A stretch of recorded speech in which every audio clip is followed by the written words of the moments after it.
పాలన అంశాల మీద చర్చిస్తున్నాము. ఇందులో భాగంగా మరి పాలనలో అతి ముఖ్యమైనటువంటిది నిర్ణయీకరణ.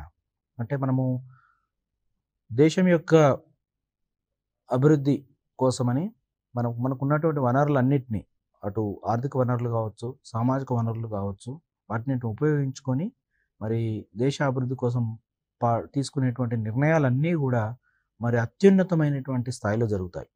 అంటే మనకు ప్రభుత్వాలంటే మనం కేంద్ర ప్రభుత్వము, రాష్ట్ర ప్రభుత్వము అని అంటాము. మరి కేంద్ర ప్రభుత్వంలో అత్యున్నతమైనటువంటి స్థాయిలో ఈ నిర్ణయీకరణ అనేటువంటిది జరుగుతుంది.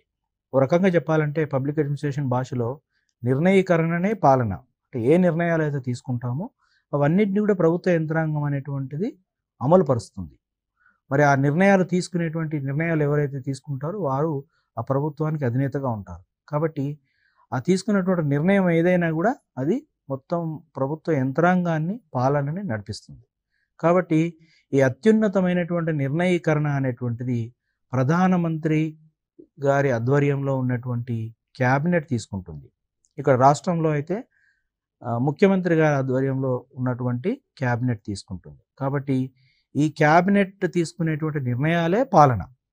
మరి ఆ క్యాబినెట్ తీసుకున్నటువంటి నిర్ణయాలన్నిటికీ కూడా మరి కళ్ళు, ముక్కు, చెవులు అనేటువంటి అన్ని రకాలైనటువంటి సహకారం అందించడానికి క్యాబినెట్ సచివాలయం ఉంటుంది. దాన్ని క్యాబినెట్ సెక్రటేరియట్ అని కూడా అంటారు. అంటే ఈ పార్లమెంటరీ వ్యవస్థలో ప్రధానమంత్రి నిజమైనటువంటి కార్యనిర్వాహకుడు. మరి ఆయనకి అనుబంధంగా క్యాబినెట్ ఉంటుంది. మరి ఆ క్యాబినెట్కి సహాయకారిగా ఉండడం కోసమని ప్రభుత్వ యంత్రాంగం తరపున క్యాబినెట్ సెక్రటేరియట్ అనేటువంటిది ఉంటుంది. ఎందుకంటే అన్ని ముఖ్య నిర్ణయాలు క్యాబినెటే తీసుకుంటుంది కాబట్టి మరి క్యాబినెట్కి సహకరించడానికి యంత్రాంగం అనేటువంటిది ఉంటుంది. మరి దీనికి ప్రధానమంత్రి నేతృత్వంలో ఉన్నటువంటి ఈ క్యాబినెట్ సచివాలయం అనేటువంటిది స్టాఫ్ ఏజెన్సీగా పనిచేస్తుంది. ఎవరైతే ప్రధానమైన నిర్ణయాలు తీసుకుంటారో వాళ్ళకు సంబంధించినటువంటి అన్ని అంశాలని సహాయకారిగా ఉండడం కోసమని ఈ స్టాఫ్ ఏజెన్సీస్ అనేటువంటివి ప్రభుత్వ పాలన భాషలో అంటారు. అది స్టాఫ్ ఏజెన్సీగా పనిచేస్తుంది. దీన్ని 1947లో క్యాబినెట్ సచివాలయాన్ని ఏర్పాటు చేశారు. సో ఈ క్యాబినెట్ సచివాలయానికి డిపార్ట్మెంటల్ హోదా ఉంది. అంటే ఒక ప్రత్యేకమైనటువంటి శాఖ కింద దీన్ని పరిగణిస్తారు. ఎందుకంటే మరి తీసుకునేటువంటి నిర్ణయాలన్నీ కూడా అత్యున్నతమైనటువంటి స్థాయిలో ఉండేటువంటివి. అక్కడ ఉన్నటువంటి అధికార గణం కూడా పూర్తిగా పెద్ద హోదాలో ఉన్నటువంటి సీనియర్ ఐఏఎస్ అధికారులు, ఇతర ఆల్ ఇండియా సర్వీస్ అధికారులు ఉండేటువంటి సంస్థ కాబట్టి మరి దీనికి డిపార్ట్మెంటల్ హోదా అనేటువంటిది కూడా ఇచ్చారు. ఈ క్యాబినెట్ సచివాలయం అనేటువంటి దానికి 3 ప్రధానమైనటువంటి విభాగాలు ఉన్నాయి. సివిల్ వింగ్, రెండవది మిలిటరీ వింగ్, మూడవది ఇంటెలిజెన్స్ వింగ్. ఈ 3 విభాగాలకి సహాయంగా మరిన్ని వ్యవస్థలు కూడా పనిచేస్తాయి.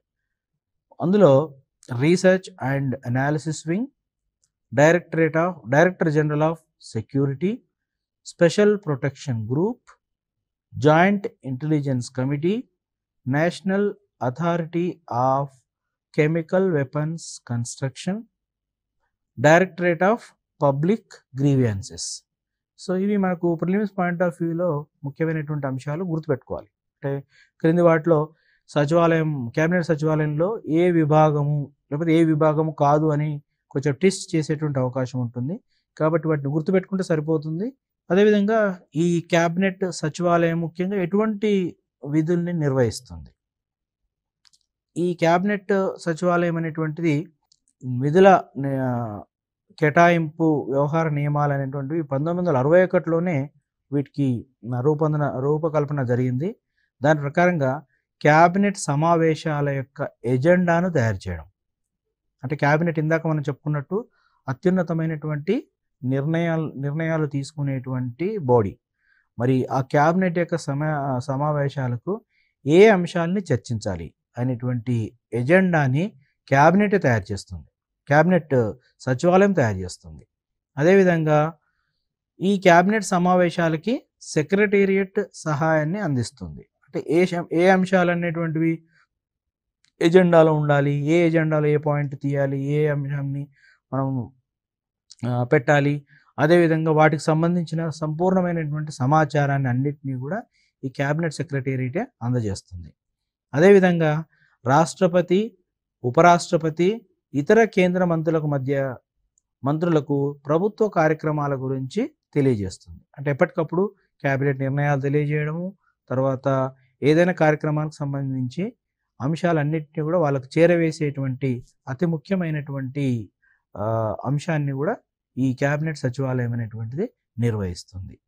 అన్ని కేంద్ర ప్రభుత్వ శాఖల మధ్య సమన్వయాన్ని సాధిస్తుంది. అంటే ఒక శాఖకు ఇంకొక శాఖకు మధ్య కోఆర్డినేషన్ అనేటువంటిది ఈ క్యాబినెట్ సచివాలయం నిర్ణయిస్తుంది. ఎందుకంటే క్యాబినెట్ అంటేనే ఒక కూర్పు అది. మరి వారందరి మధ్య సమాచారం అనేటువంటిది ఏ నిర్ణయాలు తీసుకున్నా కూడా ఒకటి అనుబంధంగా ఉంటాయి కాబట్టి వాటన్నిటి మధ్య ఒక లింక్ పిన్ లాగా ఈ క్యాబినెట్ సచివాలయం అనేటువంటిది ఉంటుంది. అదేవిధంగా మంత్రులకు శాఖల్ని కేటాయించినప్పుడు వారి యొక్క రాజీనామాలు మొదలైన అన్ని పనులను కూడా పరిరక్షిస్తుంది. అంటే ప్రధానమంత్రి గారి ఆధ్వర్యంలో ఉన్నటువంటి క్యాబినెట్ కాబట్టి అక్కడ జరిగినటువంటి అన్ని అంశాలని కూడా రికార్డ్ చేసి, డాక్యుమెంట్ చేసి వాటన్నిటిని కూడా నిర్ణయాలని అన్ని శాఖలకు అందించేటువంటి అతి ప్రధానమైనటువంటి బాధ్యతని ఈ క్యాబినెట్ సచివాలయం అనేటువంటిది నిర్ణయిస్తుంది.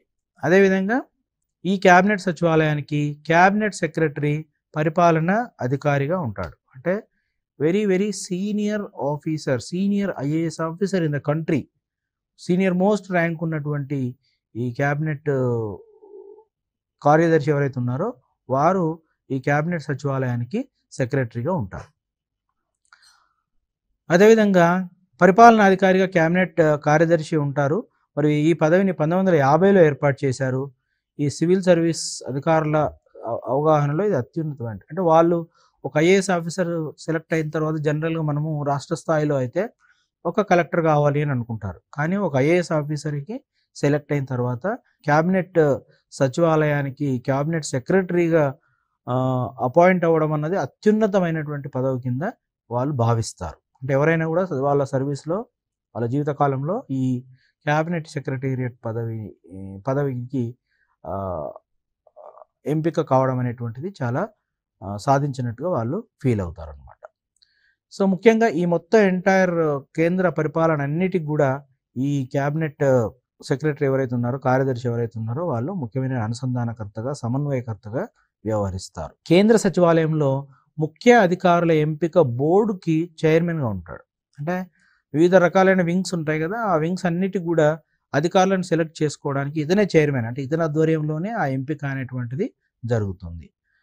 అదేవిధంగా రాష్ట్ర ప్రధాన కార్యదర్శుల వార్షిక సమావేశానికి అధ్యక్షత వహిస్తారు. అంటే రాష్ట్రాలకు కూడా చీఫ్ సెక్రటరీ ఉంటారు.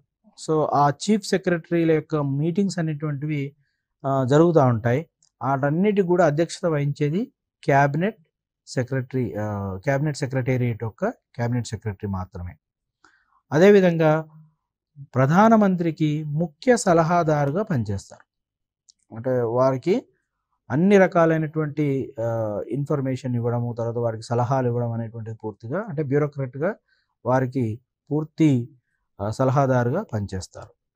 అదేవిధంగా దేశంలోని సివిల్ సర్వెంట్లు అన్నిటికీ కూడా మార్గదర్శిగా ఉంటారు. అంటే ఈజ్ ఎ మోడల్, అంటే అతను చేసుకున్నటువంటి నిర్ణయాలు కావచ్చు, అతను చేసేటువంటి పనితనం కావచ్చు, ఏదైనా కూడా మొత్తం ఐఏఎస్ ఆఫీసర్స్ అందరికీ కూడా, సివిల్ సర్వెంట్స్ అందరికీ కూడా అతను ఒక మార్గదర్శిగా ఉంటాడు.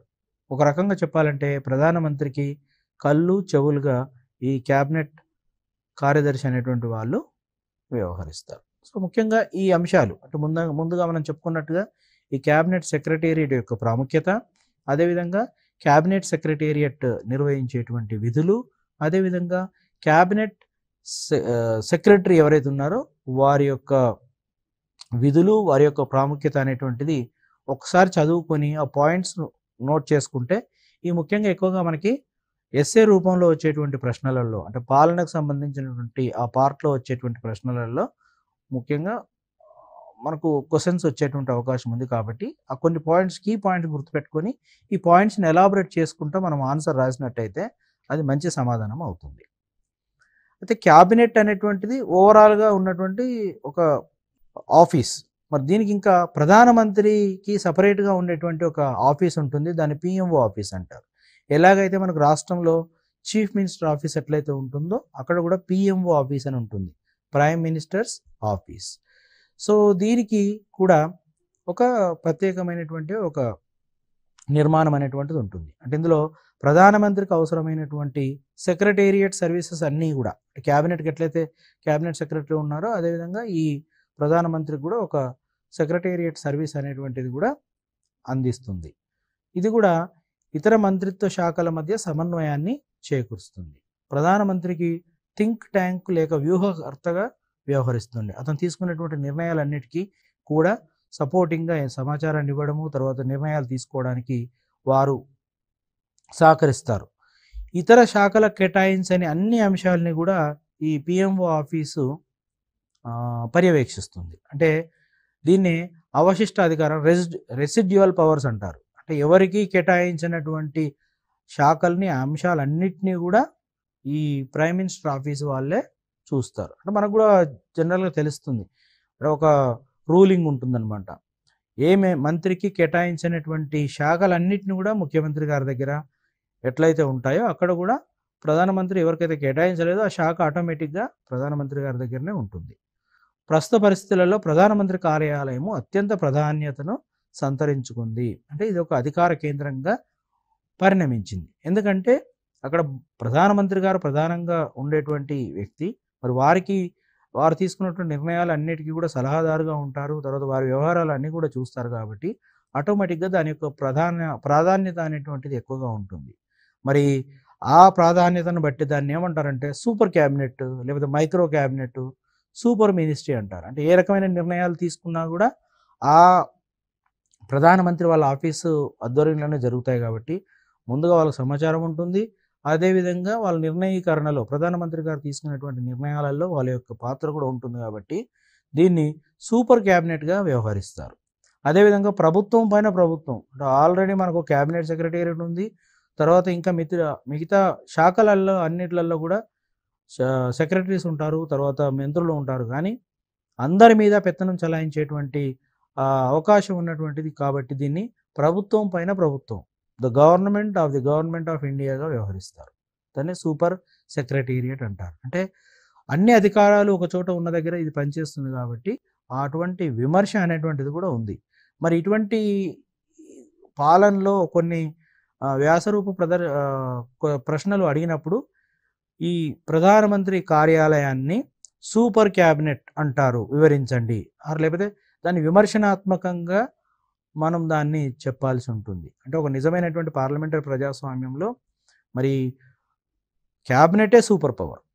క్యాబినెట్లో ఉన్నటువంటి మంత్రులు వాళ్ళకు ఆధ్వర్యంలో ఉన్నటువంటి ప్రధానమంత్రి ఒక సూపర్ పవర్గా వ్యవహరిస్తారు. కానీ మరి ఒక్కోసారి ప్రధానమంత్రి తీసుకున్నటువంటి నిర్ణయాలన్నీ కూడా మరి వాళ్ళ మీద అమలవుతాయి కాబట్టి మరి ఇక్కడ జరిగేటువంటి నిర్ణయాలన్నీ కూడా మరి వాళ్ళ యొక్క సంబంధం లేకుండా తీసుకున్నప్పుడు దీన్ని సూపర్ పవర్ లేకపోతే సూపర్ క్యాబినెట్ అనేటువంటిది కూడా అంటుంటారు. మరి అటువంటిప్పుడు దాన్ని ప్రభుత్వంలో జరిగేటువంటి కొన్ని రకాలైనటువంటి పరిణామాలని దృష్టిలో పెట్టుకుని మాత్రమే ఆ విధంగా అని ఉంటారు. కానీ ప్రజాస్వామిక ప్రక్రియలో క్యాబినెట్ ముఖ్యమే, తర్వాత ప్రధానమంత్రి కార్యాలయం కూడా ముఖ్యమే. సో అటువంటిప్పుడు మనం కొంత బ్యాలెన్స్గా ఈ సమాధానాన్ని రాసినట్టయితే మనకు మంచి మార్కులు ఉంటాయి. అంటే సమాధానం రాసినప్పుడు ముఖ్యంగా ప్రధానమంత్రి కార్యాలయం అంటే అందులో ఉండేటువంటి ఏ సెక్టార్లను చూస్తుంది, ఎన్ని శాఖలు ఉంటాయి, అదేవిధంగా నేను సూపర్ క్యాబినెట్ అనేటువంటి ఎందుకు అనాల్సి వస్తుంది అనేటువంటి అంశాలు క్యాబినెట్ సెక్రటేరియట్ తోటి కంపేర్ చేసుకుంటూ రాసి, సో ప్రధానమంత్రి శక్తివంతమైనటువంటి ఒక పదవి కాబట్టి మరి వారి దగ్గర పనిచేసే వాళ్ళు కూడా మరి నిర్ణయకరణలో వాళ్ళు భాగస్వాములుగా ఉంటారు కాబట్టి అప్పుడప్పుడు సూపర్ క్యాబినెట్ అనేటువంటిది అనడం జరుగుతుంది. సో ఈ పాలన అనేటువంటి దాంట్లో ఈ ప్రధానమంత్రి యొక్క కార్యాలయం కావచ్చు, లేకపోతే క్యాబినెట్ సెక్రటేరియట్ కావచ్చు, ఈ రెండు అంశాలని పరిశీలించిన తర్వాత ఇంకా మనకు పాలనలో చాలా అంశాలు అనేటువంటివి సిలబస్లో ఉన్నాయి. అందులో కేంద్ర ఎన్నికల సంఘం అనేటువంటిది ఒకటి. కేంద్ర ఎన్నికల సంఘము, కేంద్ర ఆర్థిక సంఘము, తర్వాత వివిధ రకాలైనటువంటి బీసీ, ఎస్సీ, ఎస్టీ సంఘాలు, ఇవన్నీ కూడా మనకు పాలనలో భాగమే. అంటే ఇందాక మనం చెప్పుకున్నట్టు ప్రభుత్వం ఏర్పడము, తర్వాత దాని పాలన అనేటువంటిది ఎలా ఉందని చెప్పాలంటే ఈ ఎన్ని ఏజెన్సీసు, ఎన్ని రాజ్యాంగబద్ధ, రాజ్యాంగేతర సంస్థలు ఏవైతే ఉన్నాయో ఆ సంస్థలన్నీ ఎలా పనిచేస్తున్నాయి, వాటిని ఎంత సమర్థవంతంగా పనిచేస్తున్నాయి అనేటువంటిది పాలన యొక్క గీటురాయి కాబట్టి మరి ప్రతి అంశం గురించి కూడా మనము తెలుసుకోవాల్సి ఉంటుంది. ఇందులో కేంద్ర ఎన్నికల సంఘం అనేటువంటిది చాలా ముఖ్యమైనటువంటి ఒక సంస్థ. మరి ఈ ఎన్నికల సంఘం అనేటువంటిది పూర్తిగా రాజ్యాంగబద్ధమైనటువంటి సంస్థ. అంటే భారత రాజ్యాంగము 15వ విభాగంలో 324 నుంచి 329 ఆర్టికల్స్ వరకు ఉన్నటువంటి అంటే ఎక్స్ప్లెయిన్ చేసేటువంటి ఈ ఎన్నికల సంఘం అనేటువంటిది ఏర్పాటు చేయబడ్డది. ఇది ఎన్నికల సంఘము అధికార విధులతోటి 1950 జనవరి 25 తేదీన ఏర్పడ్డది. 1950 జనవరి 25. ఎందుకంటే అందుకనే జనవరి 25న జాతీయ ఓటర్ల దినోత్సవంగా 2011 జరుపుకుంటున్నాం. కాబట్టి కేంద్ర ఎన్నికల సంఘం అనేటువంటిది రాజ్యాంగబద్ధంగా మన రాజ్యాంగంలోనే ఈ సంస్థ యొక్క అంటే ఈ ఎలక్షన్ కమిషన్ యొక్క ప్రాముఖ్యత అనేటువంటిది ఉంది. ఎందుకంటే ప్రజాస్వామిక ప్రక్రియలో ఎలక్షన్ల ద్వారానే మన యొక్క ప్రభుత్వం ఏర్పడుతుంది కాబట్టి మరి ఎలక్షన్లు నిర్వహించడం అనేటువంటిది చాలా కీలకమైనటువంటి అంశం కాబట్టి దీన్ని రాజ్యాంగంలోనే పొందుపరిచారు. సో ఈ కేంద్ర ఎన్నికల సంఘము శాశ్వతంగా ఉంటుంది. అంటే దీన్ని రద్దు చేసేటువంటిది అధికారం ఎవరికి ఉండదు. అదేవిధంగా స్వతంత్ర ప్రతిపత్తి గల రాజ్యాంగ సంస్థ. దీన్ని 324 రెండవ ప్రకరణ ప్రకారము ఒక ప్రధాన ఎన్నికల కమిషనర్ ఉంటారు, మరియు రాష్ట్రపతి నిర్ణయించిన సంఖ్యలో ఇతర కమిషనర్లు ఉంటారు.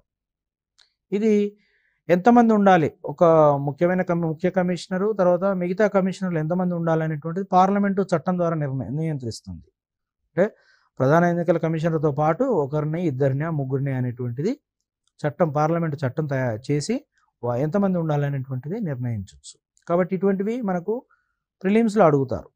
కేంద్ర ఎన్నికల సంఘం అనేటువంటిది ఎంతమంది ఉంటారు, అందులో ప్రధాన ఎన్నికల కమిషనర్ ఉంటారు, మిగతా వాళ్ళని పార్లమెంటు తన చట్టం ద్వారా నియంత్రించవచ్చు. ఇద్దరు ఉండాలా, ముగ్గురు ఉండాలా, అటువంటివన్నీ కూడా కొంచెం ట్విస్ట్ చేసి అడిగేటువంటి అవకాశం ఉంటుంది. కాబట్టి ఇవి చదివినప్పుడు కొంచెం పాత ప్రశ్నలు ఏమున్నాయి అనేటువంటిది ఒకసారి చూసుకుంటూ ఈ అంశాన్ని మనం చదవాల్సి ఉంటుంది. అదేవిధంగా ఈ ప్రధాన ఎన్నికల కమిషనర్ను, ఇతర కమిషనర్లను కూడా రాష్ట్రపతే నియమిస్తారు. ఎన్నికల సంఘంలో ఇతర కమిషనర్ నియమించబడితే ప్రధాన ఎన్నికల కమిషనర్ చైర్మన్గా వ్యవహరిస్తారు. అంటే ప్రధాన ఎన్నికల కమిషనర్ నియమించిన తర్వాత మిగతా వాళ్ళు ఎవరిని నియమించాలి అనేటువంటి దానికి ఆ కమిషన్కి చైర్మన్గా ప్రధాన ఎన్నికల కమిషనర్ మాత్రమే ఉంటారు. మరి పూర్తిగా ఈ ఎన్నికల కమిషన్ అనేటువంటిది ఎలా ఉంటుందని ఒకసారి చూసినట్టయితే కేంద్ర ఎన్నికల సంఘాన్ని సంప్రదించి ప్రాంతీయ ఎన్నికల కమిషనర్ను రాష్ట్రపతి నియమించవచ్చు. పార్లమెంటు చేసినటువంటి చట్టాలకు అనుగుణంగా కేంద్ర ఎన్నికల కమిషనర్, ప్రాంతీయ కమిషనర్ల సర్వీస్ నిబంధనలు రాష్ట్రపతి నిర్ణయిస్తారు. కేంద్ర ఎన్నికల సంఘాన్ని సంప్రదించి ప్రాంతీయ ఎన్నికల కమిషనర్ను రాష్ట్రపతి నియమిస్తే మరి పార్లమెంట్ చేసిన చట్టాలకు అనుగుణంగా కేంద్ర ఎన్నికల కమిషనర్ ప్రాంతీయ కమిషనర్ల సర్వీస్ నిబంధనలను నిర్ణయిస్తారు. అంటే ఇందులో మొత్తంలో మనకు కేంద్ర ఎన్నికల కమిషన్ ఉంటుంది, దానికి ప్రధాన ఎన్నికల కమిషనర్ ఆధ్వర్యంలోనే మిగతా ఇద్దరు కమిషనర్లు అనేటువంటి వాళ్ళు, ఇద్దరో ముగ్గురు అనేటువంటిది పార్లమెంట్ నిర్ణయిస్తుంది. దాని ప్రకారంగా రాష్ట్రపతి అపాయింట్ చేస్తారు. మరి కేంద్ర ఎన్నికల సంఘం అనేటువంటిది బహుళ సభ్యత్వం కింద మనము చూడొచ్చు దీన్ని. ఎందుకంటే 1993 అక్టోబర్ 1 నుంచి ఒక చీఫ్ ఎలక్షన్ కమిషనర్ ఉన్నారు. అదేవిధంగా ఇద్దరు సభ్యులతోటి ఈ ఎలక్షన్ సంఘం అనేటువంటి కేంద్ర ఎన్నికల సంఘం అనేటువంటిది కొనసాగుతుంది. ఇందులో నియామకం చూసినట్టయితే చీఫ్ ఎలక్షన్ కమిషనరు, ఇతర కమిషనర్లు పార్లమెంటు చట్టాలకు లోబడే వీళ్ళు నియామకం జరుగుతుంది. రాజ్యాంగ పరంగా ఎటువంటి అర్హతలు నిర్ణయించలేదు, కానీ వారికి ఉన్నటువంటి అనుభవం దృష్ట్యా వాళ్ళకు ఉన్నటువంటి అంటే సీనియర్ బ్యూరోక్రాట్స్ని ఎలక్షన్ కమిషనర్గా మామూలుగా నియమిస్తూ ఉంటారు. మరి ఒకవేళ జీతభత్యాలు చూసినట్టయితే ఈ జీతభత్యాలన్నింటినీ కూడా పార్లమెంట్ నిర్ణయిస్తుంది. కేంద్ర సంఘటిత నిధి నుంచే వీరి యొక్క జీతభత్యాలు అనేటువంటివి చెల్లిస్తారు. అయితే వీటికి ఉన్నటువంటి స్వతంత్ర ప్రతిపత్తిని తెలియజేయడం కోసమని సాధారణ పరిస్థితులలో వీరి యొక్క జీతభత్యాలు అనేటువంటివి తగ్గించడానికి ఉండదు. అంటే ఒకసారి ఎలక్షన్ కమిషన్ అనేటువంటి ఏర్పడిన తర్వాత వాళ్ళ యొక్క జీతాల్లో కోత కానీ లేకపోతే వారికి ఉన్నటువంటి అలవెన్సుల్లో కోత అనేటువంటిది ఉండదు. అంటే వాళ్ళను ఎవరు నియంత్రించలేరు. వాళ్ళు పూర్తిగా స్వతంత్రంగా వాళ్ళు వ్యవహరించాలి కాబట్టి వాళ్ళ యొక్క జీతభత్యాలు అనేటువంటివి కేంద్ర సంఘటిత నిధి నుంచే వస్తాయి. ఎటువంటి తగ్గింపు అనేటువంటిది ఉంచదు. వీళ్ళ యొక్క సాలరీ సుమారుగా సుప్రీంకోర్టు సాధారణ న్యాయమూర్తి వేతనంతో సమానంగా ఉంటుంది. ప్రస్తుతం చూసినట్లయితే 2,50,000 రూపాయలు వీరి యొక్క వేతనము, తర్వాత ఇతర సౌకర్యాలు అనేటువంటివి ఉంటాయి. ఇది తొలగింపు ప్రక్రియ ఎలా ఉంటుంది అంటే ఎలక్షన్ కమిషన్లో వాళ్ళని ఎట్లా తొలగించవచ్చు. 324(6) అధికరణ ప్రకారము చీఫ్ ఎలక్షన్ కమిషనర్ను సుప్రీంకోర్టును న్యాయమూర్తులను ఏ విధంగా అయితే తొలగిస్తారో ఆ విధంగానే పార్లమెంటు తొలగిస్తుంది. సో ఇవి కొన్ని అంశాలు మనం చదివినప్పుడు 1-2 సార్లు దాన్ని అర్థం చేసుకొని మనము గుర్తుపెట్టుకోవాలి. ఎందుకంటే రేపు ప్రిలిమ్స్లో ఇటువంటి క్వశ్చన్స్ ఇచ్చినప్పుడు ట్విస్ట్ చేస్తారు. అప్పుడు సుప్రీంకోర్టు న్యాయమూర్తిని ఎట్లా తొలగిస్తారు అన్నది మనము తెలుసుకొని ఉంటే చీఫ్ ఎలక్షన్ కమిషనర్ కూడా తొలగిస్తారు. లేకపోతే తొలగింపు ప్రక్రియని ఏ విధంగా ఉంటుంది అనేటువంటిది కూడా మనకు ఒక్కోసారి దాన్ని ట్విస్ట్ చేసేటువంటి అవకాశం ఉంటుంది. కానీ కమిషనర్లని అదేమో చీఫ్ ఎలక్షన్ కమిషనర్ యొక్క తొలగింపు విధానము పార్లమెంట్లో ఉంటే, మరి కమిషనర్లను మాత్రం చీఫ్ ఎలక్షన్ కమిషనర్ సలహా మేరకు అవినీతి, అసమర్థత అనేటువంటి కారణాలపైన రాష్ట్రపతి తొలగిస్తారు. చాలా ఇంపార్టెంట్ డిఫరెన్స్ ఇక్కడ ఉంది. చీఫ్ ఎలక్షన్ కమిషనర్ని సుప్రీంకోర్టు న్యాయమూర్తులను ఎట్లయితే తొలగిస్తారో ఆ విధంగా పార్లమెంట్ తొలగిస్తే, కానీ ఇతర ఎలక్షన్ కమిషనర్లు ఎవరైతే ఉంటారో 2-3 వాళ్ళని మాత్రము అవినీతి, అసమర్థత అనేటువంటి కారణాలపైన చీఫ్ ఎలక్షన్ కమిషనర్ యొక్క సలహా మేరకు రాష్ట్రపతి తొలగిస్తారు. సో అది డిఫరెన్స్. కాబట్టి మనకు ఈసారి కొంచెం కాంపిటీషన్ కూడా ఎక్కువగా ఉంటుంది కాబట్టి ఇటువంటి ప్రశ్నలు అడిగినప్పుడు అక్కడే మనకు ట్విస్ట్ చేసి ఏ విధంగా నువ్వు అర్థం చేసుకున్నావు అనేటువంటిది వాళ్ళు తెలుసుకోవడం కోసమని ఆ ప్రశ్నని కొంచెం ట్విస్ట్ చేసి అడిగేటువంటి అవకాశం ఉంది. ఇటువంటి అంశాలు చదివినప్పుడు కొంచెం బాగా గుర్తుపెట్టుకోవాలి. గుర్తుపెట్టుకొని ఆన్సర్ చేసేటప్పుడు చాలా జాగ్రత్తగా ఉండాల్సి ఉంటుంది. అదేవిధంగా స్వతంత్ర ప్రతిపత్తి అంటే రాజ్యాంగపరంగా స్వతంత్ర ప్రతిపత్తి ఉండాలి. అంటే వాళ్ళ యొక్క పనిచేసే విధానానికి ఎటువంటి ఒత్తిడులు, తర్వాత ఎటువంటి ఇబ్బంది ఉండకుండా ఉండడం కోసమని వాళ్ళకు ఆ కంప్లీట్ ఇండిపెండెన్స్ అనేటువంటిది ఉంటుంది. రాష్ట్రపతి చీఫ్ ఎలక్షన్ కమిషనర్ సలహా మేరకే తొలగిస్తే జీతభత్యాలు అనేటువంటి ఓన్లీ పార్లమెంట్ చట్టం ద్వారానే నిర్ణయిస్తుంది. అంటే ఎవరు పడితే వాళ్ళు జీతాలు తగ్గించడం కానీ పెంచడం కానీ ఉండకుండా వాళ్ళకు ఒక ఇండిపెండెన్స్ అనేటువంటి ఆటానమస్ అనేటువంటిది వాళ్ళకి ఉంటుంది. అధికార విధుల యొక్క ప్రకరణ 324 ప్రకారంగా కేంద్ర ఎన్నికల సంఘం దేశంలోని అన్ని ఎన్నికలను నిర్వహిస్తుంది. ఒక రాష్ట్ర స్థానిక సంస్థల యొక్క ఎన్నికలు తప్ప. ఎందుకంటే ఆ ఎన్నికల్ని ఇక్కడ ఉన్నటువంటి లోకల్గా ఉన్నటువంటి election commission, state election commission నిర్వహిస్తే మిగతా అన్ని ఎమ్మెల్యేసి కానీ ఎంపీసీ కానీ ఈ అధికారికంగా కేంద్ర ఎన్నికల సంఘం మాత్రమే నిర్ణయిస్తుంది. ఓటర్ల జాబితాను రూపొందించడము, నిర్ణీత కాల వ్యవధిలో వాటిని సవరణ చేయడం అనేటువంటిది కేంద్ర ఎన్నికల సంఘం యొక్క అతి ముఖ్యమైనటువంటి విధి.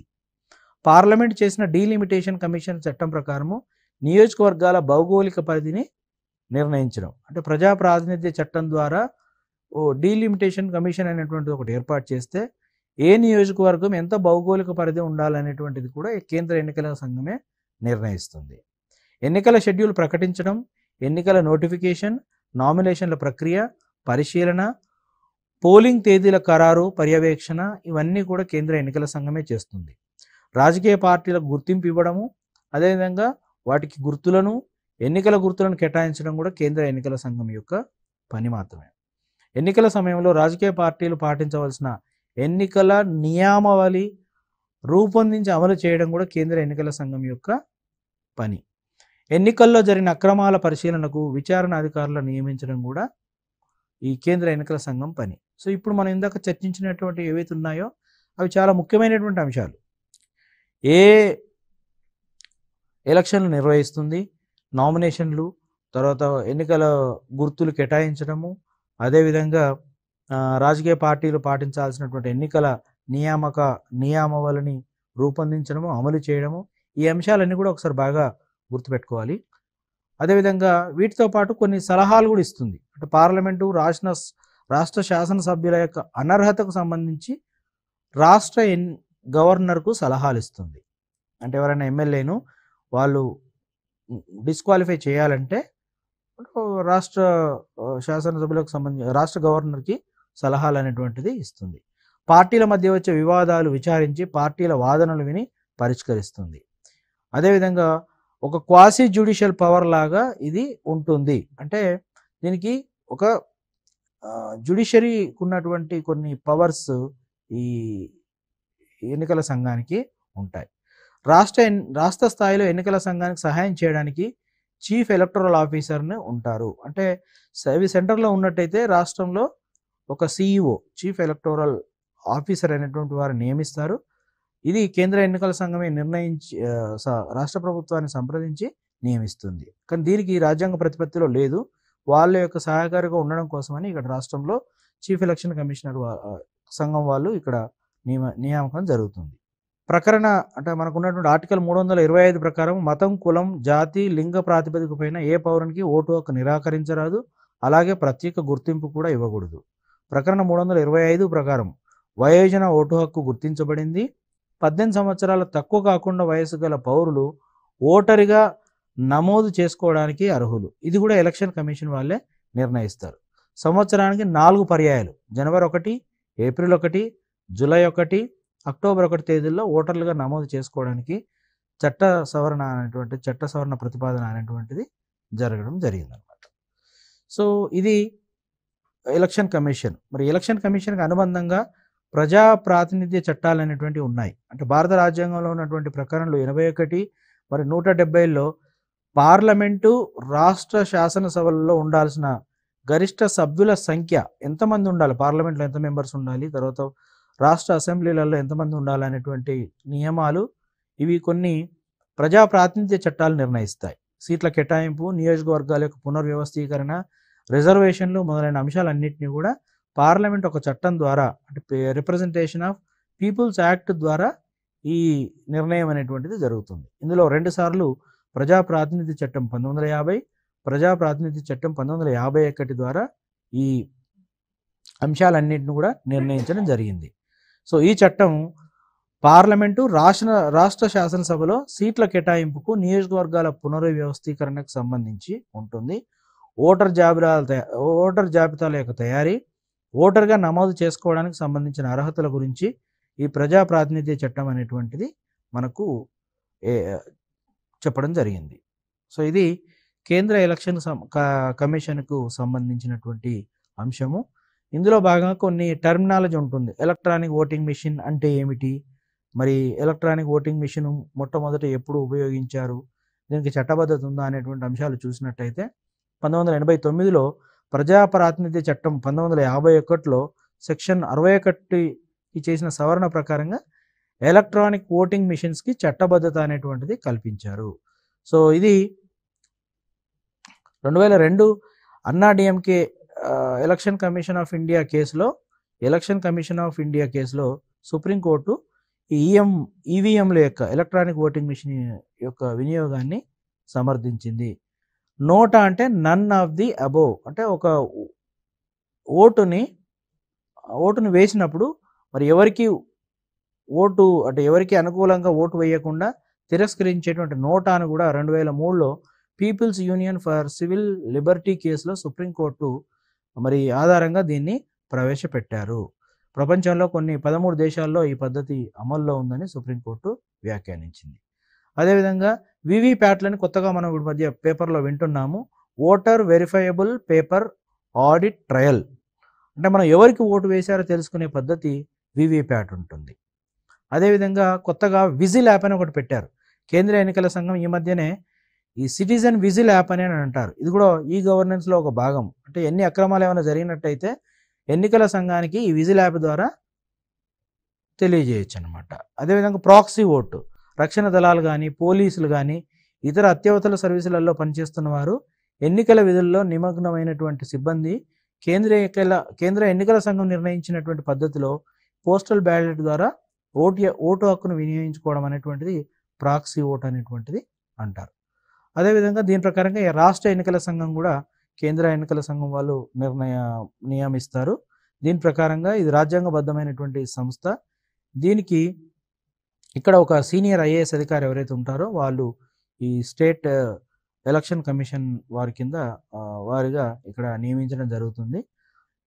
ఇది స్థానిక సంస్థలకు సంబంధించినటువంటి ఎలక్షన్లని ఇది నిర్ణయిస్తారు. మొట్టమొదటి తెలంగాణ ఏర్పడిన తర్వాత వి నాగిరెడ్డి గారు 2014 నుంచి 2020 వరకు స్టేట్ ఎలక్షన్ కమిషన్ కింద ఉన్నారు. అదేవిధంగా ఇప్పుడు సి పార్థసారథి గారని ప్రస్తుత ఎన్నికల కమిషన్ కింద వ్యవహరిస్తున్నారు. ఇది ఎన్నికలకు సంబంధించినటువంటి అంశము. ముఖ్యంగా ఇందులో గుర్తుపెట్టుకోవాల్సింది క్రిటికల్గా ఏది చదువుకోవాలి, కొన్ని ప్రిలిమ్స్ పాయింట్ ఆఫ్ వ్యూలో ఏవి గుర్తుపెట్టుకోవాలనేటువంటిది ఎప్పటికప్పుడు అండర్లైన్ చేసుకుంటూ మరి వాటిని అవగాహన పెంపొందించుకున్నట్టయితే మనము ఎగ్జామ్లో చాలా సులువుగా ఈ అంశాలకు సంబంధించి ప్రశ్నలు వచ్చినప్పుడు వాటిని ఎదుర్కోవచ్చు.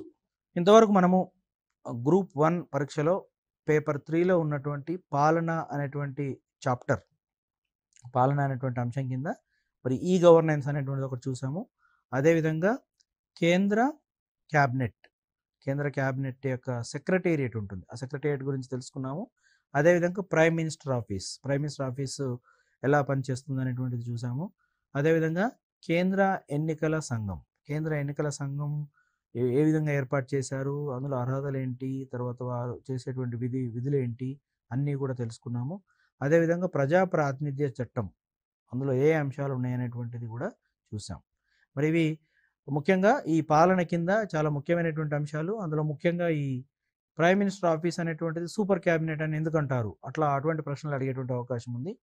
అదేవిధంగా ఏ ఆర్టికల్ ప్రకారంగా కేంద్ర ఎన్నికల సంఘం ఉంది, అందులో ఎవరు నియమిస్తారు, ఏ విధంగా తొలగిస్తారు, అదేవిధంగా వీటి చేసే విధానాలు ఏంటి, ప్రజాప్రాతినిధ్య చట్టం ఎన్నిసార్లు దాన్ని రూపొందించారు, 1950, 1951, ఇటువంటి అంశాలన్నింటినీ కూడా మనకు అడిగేటువంటి అవకాశం ఉంది. కాబట్టి ఇవన్నీ కూడా క్షుణ్ణంగా చదువుకొని పాత ప్రశ్న పేపర్లు ఏవైతే ఉన్నాయో అవన్నీ ఒక్కసారి అటెంప్ట్ చేసుకొని వీటికి సంబంధించిన క్వశ్చన్ ఏదైనా ఉన్నట్టయితే ఒక్కసారి మనం ఆన్సర్స్ రాసి మనకు సీనియర్స్ ఎవరైతే ఉంటారో వాళ్ళకు ఒకసారి చూపించి మరి ఆన్సర్స్ ఎలా రాయాలి అనేటువంటిది కూడా ప్రాక్టీస్ చేసినట్టయితే మార్కులు బాగా వస్తాయి. మనం తర్వాత ఈ పాలనలో కొనసాగింపుగా కేంద్ర ఆర్థిక సంఘము, అదేవిధంగా కేంద్రంలో ఉన్నటువంటి minority commission, SC commission, ST commission, BC commission, ఈ అంశాలన్నింటినీ కూడా మనం తదుపరి క్లాస్లో నేర్చుకుంటాము. అప్పటిదాకా సెలవు. Thank you.